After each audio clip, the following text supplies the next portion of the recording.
Stage 7 of the Vuelta already, and a real beauty in store between Onda and Mas de la Costa. 4 climbs en route to the punishing final rise, with some 180 kilometres already in the legs. The final 4 kilometres with a 12% gradient could really rip the field apart.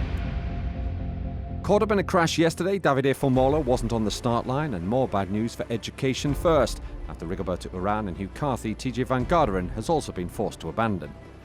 Perhaps with the finish in mind, the peloton was quiet, and it wasn't until after more than a third of the day's racing that a breakaway group managed to get clear.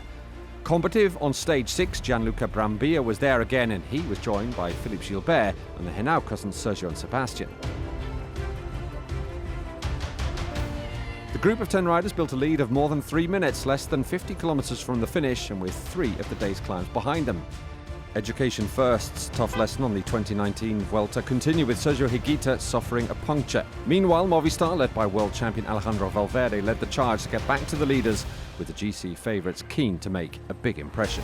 Sensing the danger from behind, Gilbert and Sergio Henao launched an attack of their own on the Puerto del Salto del Caballo, the penultimate climb of the day. Brambilla clawed his way back into contention, with Sebastian Henao and Michael Storer of Sunweb trailing.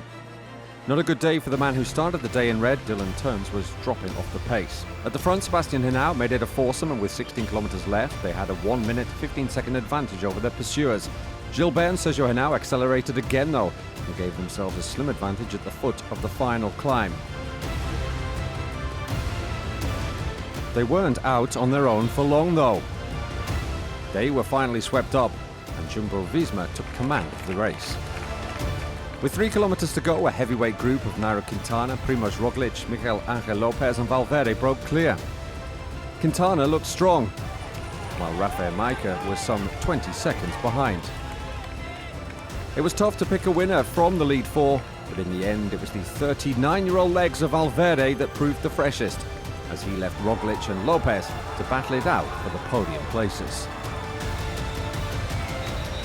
Valverde with the win then, Roglic, Lopez and Quintana following, the 4 overall race favourites coming in 42 seconds ahead of Majka. Less than a minute behind, a great performance from Tadej Pogačar and his Team Emirates teammate Fabio Aru. I was very confident. I felt good, and when I saw that there were 4 of us at the front, I said to myself, the worst I could do is finish 4th. Movistar dominant in the mountains then. Valverde even had the help of teammate Quintana as he claimed his 12th Vuelta stage win, the 17th on a major tour of his career. Quintana gave his all for his new team leader, with both men boosting their position in the overall race standings. It's Lopez though back at the top of the GC, with Roglic close behind and the Movistar duo also in touch. Majka is now 5th, some 2 minutes down.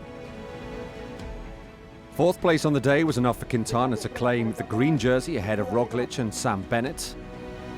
Angel Madrazo had a difficult day. He stays in the polka dot jersey though, but Sergio Henao is just 12 points behind now. Overall race leader means Lopez is also the race's best young rider. He's back in red, but what surprises will the road to Igualada on stage 8 have for him?